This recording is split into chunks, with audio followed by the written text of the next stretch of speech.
और हम कर रहे हैं यूपीएससी एंड वाइस प्रिंसिपल। और अभी तक हमने आरटीई एक्ट जो है इसका पार्ट 1 कवर कर लिया था।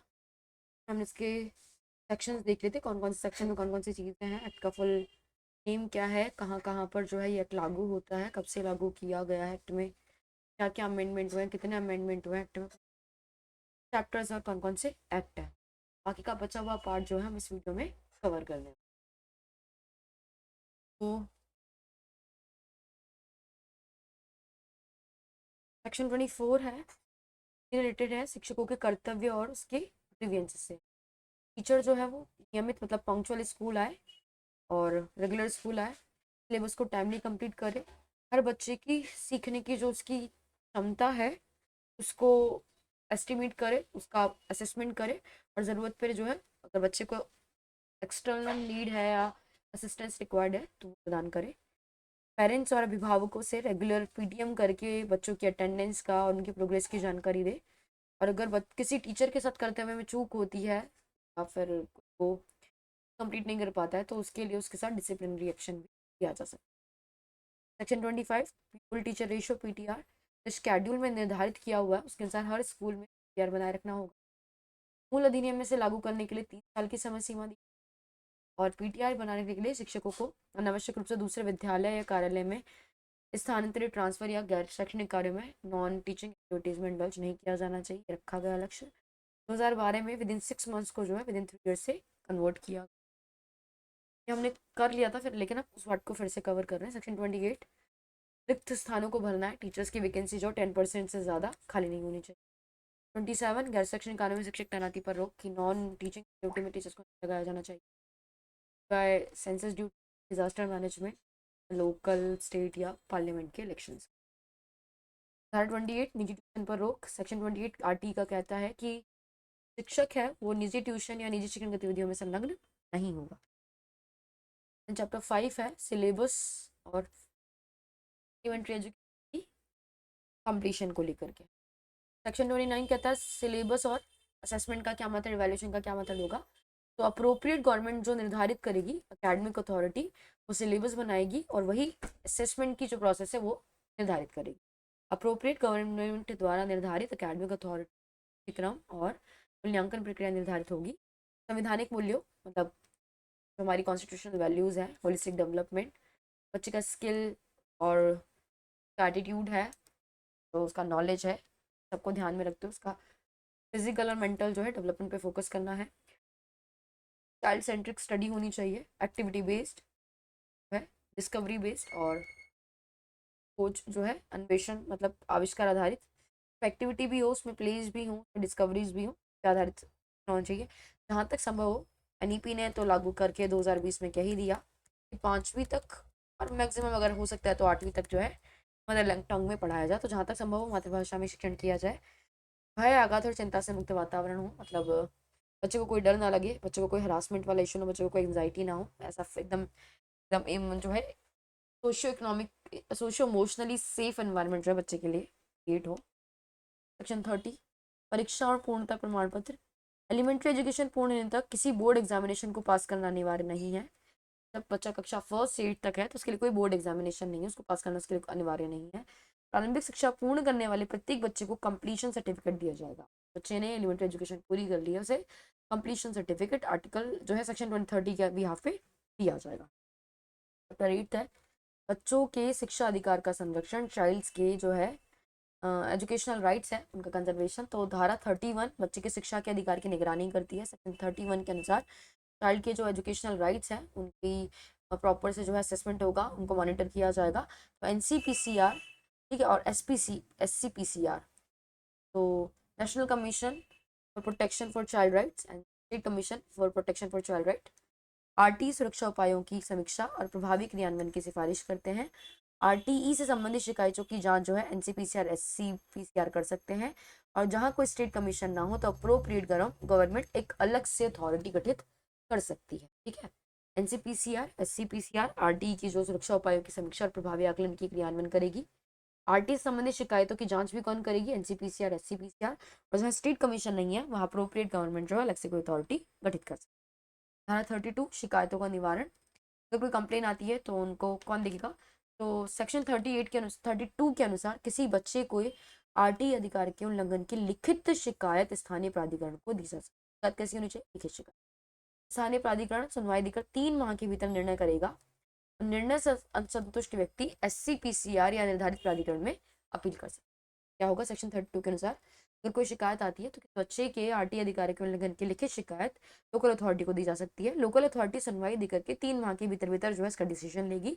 और अगर वो व्यक्ति जो है जिसने ये बच्चे के लिए शिकायत करी है, बच्चे के वेलफेयर की उसमें बच्चे के साथ कुछ गलत हुआ है, तो उस निर्णय से संतुष्ट व्यक्ति जो है SCPCR या जो अप्रोप्रिएट गवर्नमेंट ने अथॉरिटी बनाई है उसमें अपील कर सकता है। Section 33 national advisory council. Central government ने अधिकतम 15 सदस्यों की नेशनल एडवाइजरी काउंसिल गठित की है या कर सकती है। इसके मेंबर्स एलिमेंट्री एजुकेशन और चाइल्ड डेवलपमेंट के नॉलेजिव पर्सन और स्पेशलाइज पर्सन होंगे। परिषद केंद्र को आरटी के प्रभावी क्रियान्वयन पर सलाह देती है। नेशनल एडवाइजरी काउंसिल में केंद्र सरकार अधिकतम 15 सदस्यों की नियुक्ति, 1 जो है चेयरपर्सन प्लस 14 मेंबर्स होते हैं। ठीक है, केंद्र सरकार अधिकतम 15 सदस्यों के नेशनल एडवाइजरी काउंसिल गठित कर सकती है। सदस्य प्रारंभिक शिक्षकों और बाल विकासी ज्ञान व्यवहारिक अनुभव वाले हो सकते हैं। परिषद केंद्र को आरटी के प्रभावी क्रियान्वयन पर सलाह देती है। देन सेक्शन 34, तो ये स्टेट एडवाइजरी काउंसिल है, तो राज्य सरकार भी मैक्सिमम 15 सदस्यों की स्टेट एडवाइजरी काउंसिल गठित कर सकती है, वही 1 चेयरपर्सन प्लस 14 मेंबर्स। परिषद राज्य सरकार के अधिनियम के प्रभावी क्रियान्वयन पर सलाह देती है। तो 33 के अनुसार नेशनल एडवाइजरी काउंसिल है, 34 के अनुसार स्टेट एडवाइजरी काउंसिल है।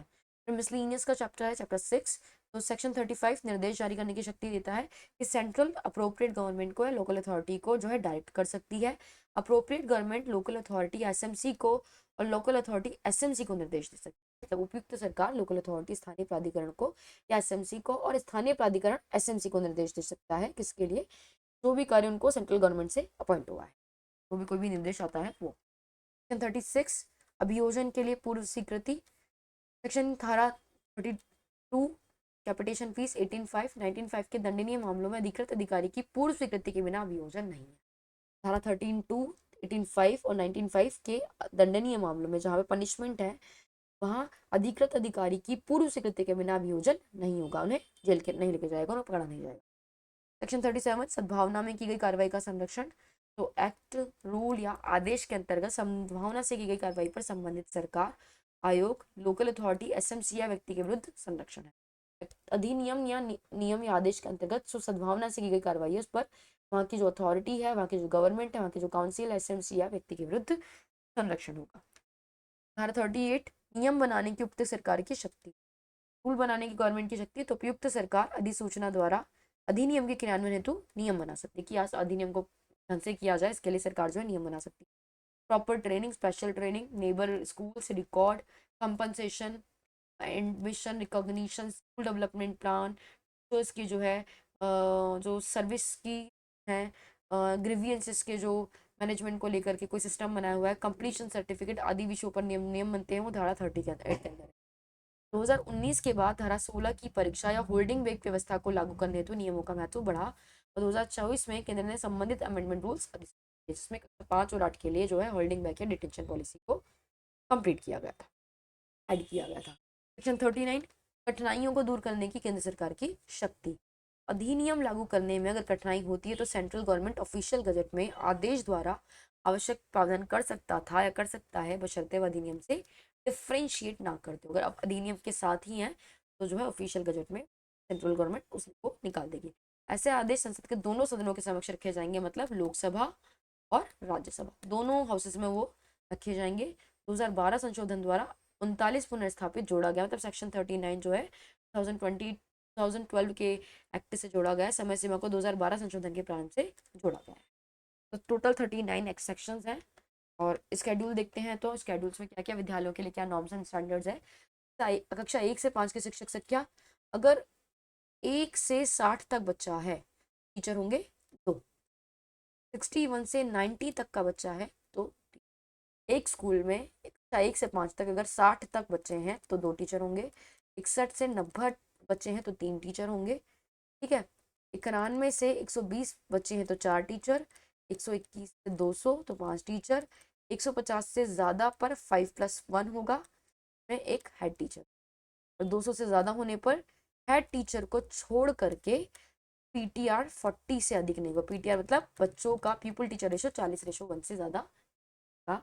अगर 60 तक बच्चे हैं तो 2 टीचर है, 61 to 90 तक बच्चे हैं तो क्या बोलते हैं 3 टीचर है, 91 to 120 तक बच्चे हैं 4 टीचर है, 121 to 200 तक है तो 5 टीचर होंगे, 150 से अधिक है तो एक हेड टीचर होगा और बाकी 5 टीचर होंगे, 200 से अधिक है तो हेड टीचर को छोड़ करके पीटीआर रेशो मैनेज करेंगे कितने का, 4 का, 40/1 का। ठीक है। कक्षा 6 से 8 के लिए क्या प्रावधान है, तो 6 से 8 के लिए हर कक्षा में कम से कम एक टीचर होगा। साइंस, मैथमेटिक्स, सोशल साइंस और लैंग्वेज के लिए एक प्रॉपर पर्टिकुलर टीचर होगा। कम से कम 35 बच्चों पर, मिनिमम 35 बच्चों पर एक टीचर होगा। 100 से अधिक रिटेंशन है बच्चों का, 100 से अधिक एनरोलमेंट है तो फुल टाइम हेड टीचर, और art, health and physical education का टीचर और वर्क एजुकेशन के पार्ट टाइम टीचर। क्या कहा इन्होंने कहा कि अगर कक्षा 6 से 8 है तो हर कक्षा में कम से कम एक टीचर होगा। साइंस और मैथ्स, सोशल साइंस और लैंग्वेज के लिए शिक्षक होगा। कम से कम 35 बच्चों पर एक टीचर होगा। 100 से ज़्यादा एनरोलमेंट होने पर फुल टाइम एक तो हेड टीचर, आर्ट के, हेल्थ के एंड फिजिकल एजुकेशन और वर्क एजुकेशन के पार्ट टाइम इंस्ट्रक्टर हो सकते। बिल्डिंग कैसी होगी, ऑल वेदर बिल्डिंग होगी, हर मौसम में हर सीजन को सहन करने वाली। हर शिक्षक के लिए क्लास होगी। Office cum store cum head teacher room होगा। Office cum store cum head teacher room. Barrier free access होगी। लड़के लड़कियों के लिए प्रॉपर जो है टॉयलेट की व्यवस्था होगी, प्रॉपर पानी पीने की व्यवस्था होगी। मिड डे मील है तो किचन होगा, प्लेग्राउंड होगा, बाउंड्री वॉल और फेंसिंग। एक प्रॉपर बाउंड्री से कवर स्कूल है जो ऑल वेदर बिल्डिंग से बना हुआ। हर शिक्षक के लिए कक्षा है। Office store cum head teacher room है। बैरियर फ्री एक्सेस है। लड़के लड़कियों के लिए पर्सनल टॉयलेट है, सब अलग अलग टॉयलेट्स हैं। और सुरक्षित पेयजल है। मिड डे मील के लिए किचन। कार्य दिवस 1 से 6 साल के क्लास के बच्चों के लिए, 1 से 6 साल की, 1 से 6ठी क्लास के बच्चों के लिए मिनिमम 200 दिन की जो है क्लासेस होंगी, और 6 से 8 के लिए 220 दिन की मिनिमम क्लासेस होंगी। शिक्षण घंटे तो 1 से 5 के लिए 800 घंटे पर ईयर, और 6 से 8 के लिए 1000 घंटे पर ईयर का प्रावधान है। शिक्षक कार्य समय हर सप्ताह 45 डेज टीचिंग प्लस प्रिपरेशन को मिलाकर के टीचर स्कूल में देगा। 45 मतलब टीचिंग प्लस नॉन टीचिंग मतलब प्रिपरेशन वाला पॉइंट टाइम दोनों मिलाकर के हर सप्ताह 45। टीचिंग लर्निंग इक्विपमेंट तो प्रत्येक कक्षा को जो रिक्वायर्ड है उस हिसाब से टीएलएम दिए जाएंगे। लाइब्रेरी तो हर स्कूल में एक लाइब्रेरी होगी जिसमें न्यूज़पेपर, मैगजीन, सभी विषयों की पुस्तकें और स्टोरी बुक्स। मटेरियल तो हर कक्षा के लिए आवश्यक खेल सामग्री, गेम्स और स्पोर्ट्स इक्विपमेंट जो है स्कूल में होंगे। ये नॉर्म्स स्टैंडर्ड दिए हुए स्कूल के दिए शेड्यूल में आरटी के। परीक्षा हेतु अब हम कुछ तथ्य देख लेते हैं। आरटी एक्ट कब पारित हुआ, तो एक्ट नंबर 35 2009 में। राष्ट्रपति की स्वीकृति 26 अगस्त 2009 को, लागू 1 अप्रैल 2010 को। Main age 6 to 14 years, elementary education class 1 to 8 तक। 25% प्रवेश प्रावधान धारा 12(1)(c) के अंदर। कैपिटेशन फीस या स्क्रीनिंग नहीं ली जाएगी धारा 30 के अंदर। एज प्रूफ न होने पर प्रवेश से मना नहीं करेंगे धारा 14 के अंदर। एडमिशन डिलाइन नहीं होगा धारा 15 के अंदर। क्लास 5 एंड 8 के लिए एग्जामिनेशन या होल्डिंग में धारा 16 2019 में संशोधन। फिजिकल पनिशमेंट या मेंटल हरासमेंट नहीं होगा धारा 17 सेक्शन 17। स्कूल रिकॉग्निशन होगा section 18। Norm section 19। Schedule amendment section 20। SMC होगी सेक्शन 21। स्कूल डेवलपमेंट प्लान बनेगा सेक्शन 22। टीचर की क्वालिफिकेशन सेक्शन 23। ड्यूटीज टीचर के section 24। Pupil teacher ratio section 25। Teacher vacancy 10% से अधिक खाली नहीं होगी section 26। Non education development exception, census, disaster और election section 27। Private tuition prohibited section 28। Curriculum या evaluation section 29। Board exam till elementary competition not required section 30। NCPCR SCPCR monitoring section 31। Grievances section 32। Dedicated RTI amendment act 2012, 2017, 2019। संशोधनों का सार क्या है, तो 2012 में section 1 में एप्लीकेशन संबंधी सब क्लॉजेस रिलीजियस इंस्ट्रक्शन वाले संस्थानों का अपवाद जो है ऐड किया गया। चाइल्ड विद डिसेबिलिटी और डिसएडवांटेज ग्रुप से संबंधित परिभाषाओं का विस्तार किया गया। सेक्शन 3 में ईडब्ल्यूएस बच्चों के अधिकार, ईवीएन मल्टीपल डिसेबिलिटी में होम बेस्ड एजुकेशन का अल्टरनेटिव दिया। एसएमसी एसडीपी प्रोविजंस में माइनॉरिटी और एडेड स्कूल्स को भी संदर्भ में जो है अमेंडमेंट किया। सेक्शन 25 की समय सीमा और सेक्शन 39 में परिवर्तन किया। 2017 में क्या क्या चेंजेस किए, 2017 में मुख्य परिवर्तन धारा 23(2) में किया। 31 मार्च 2015 को सेवा में ऐसे शिक्षक जो न्यूनतम योग्यता नहीं रखते थे उन्हें 4 साल की अवधि में अपनी को कंप्लीट करना। 2019 सेक्शन 60 का प्रतिस्थापन करके कक्षा 5 और 8 में नियमित परीक्षाएं कर दी। नो डिटेंशन को डिटेंशन कर दिया, होल्डिंग बैक कर दिया। असफल बच्चों को एडिशनल इंस्ट्रक्शन और 2 माह के भीतर री एग्जामिनेशन की सुविधाएं दी। उपयुक्त सरकार को नियमों के अनुसार होल्डिंग बैक की अनुमति दे दी। एलिमेंट्री एजुकेशन होने तक एक्सपल्शन नहीं है। 2019 में जम्मू कश्मीर अफवाद को हटाकर अधिनियम को पूरे भारत में विस्तारित कर। आई होप अंडरस्टैंडिंग बनी होगी, क्लियरेंस बना होगा। हम इसमें आरटी में टोटल 39 जो है सेक्शंस हैं और शेड्यूल्स जो है मॉडिफाई हो सकती है, अमेंडमेंट हो सकती है, चीज़ें हट सकती है, चीज़ें डाउन हो सकती है। और शेड्यूल में जो है नॉर्म्स एंड टर्म्स दिए हुए हैं, स्टैंडर्ड दिए हुए हैं स्कूल्स के रिगार्डिंग। एंड ये पार्ट छोटा ही था और ये बहुत ज़्यादा जो है लंबा चौड़ा पार्ट नहीं था। आरटी एक्ट बहुत सिंपलीफाई एक्ट है, काफ़ी चीज़ें से डायरेक्टली पूछी जाती है। हमने इसको point to point, schedule to schedule जो है और chapter to chapter and section to section complete किया है। आई होप आपको समझ आया होगा। इन टीचर्स ने, साथियों ने जो है फर्स्ट पार्ट नहीं देखा है, वो फर्स्ट पार्ट जो चैनल पे ही अपलोडेड है, आप जाके वहाँ से फर्स्ट पार्ट कवर कर सकते हैं। सेकेंड पार्ट है, रिमेनिंग पार्ट है। एंड हम इसके बाद जो है और पॉलिसीज़ और office rules and procedure, CCS rules, इन सब के बारे में जो है पढ़ना शुरू करेंगे। हम ये क्लास यहीं ख़त्म करते हैं। Thank you. और आज लास्ट डेट थी, सारे टीचर्स ने फॉर्म भर दिया होगा। एंड अभी कहीं ऐसा रूमर सुनने में आ रहा है कि जो है फॉर्म की डेट बढ़ने वाली है। ऐसा अभी कोई न्यूज़ नहीं है कि जो है इसकी लास्ट डेट जो ख़त्म हुई है वो एक्सटेंड होने वाली है। यूपीएससी का जनरली रूल यही होता है कि यूपीएससी अपना एक फ़िक्स टाइम में जो एग्ज़ाम शुरू करती है फॉर्म भरवाना, और एक फ़िक्स टाइम पे फॉर्म भरवाना बंद कर देती है। देन उसमें एक्सटेंशन वाला जो सिनेरियो वो बहुत रियर अभी तक तो नहीं देखा है मैंने, तब से मैंने जो है यूपीएससी के एग्ज़ाम दिए हैं। तो जिन साथियों ने भर दिया है वेल एंड गुड है, जिनका रह गया है और जो अभी माइंडसेट में ऐसे थे, जिन कई लोग ऐसे भी होंगे जिन्होंने फॉर्म भर दिया है, दे वर लाइक यहाँ भर देते हैं, प्रिपरेशन का देखेंगे तो they can start their studies.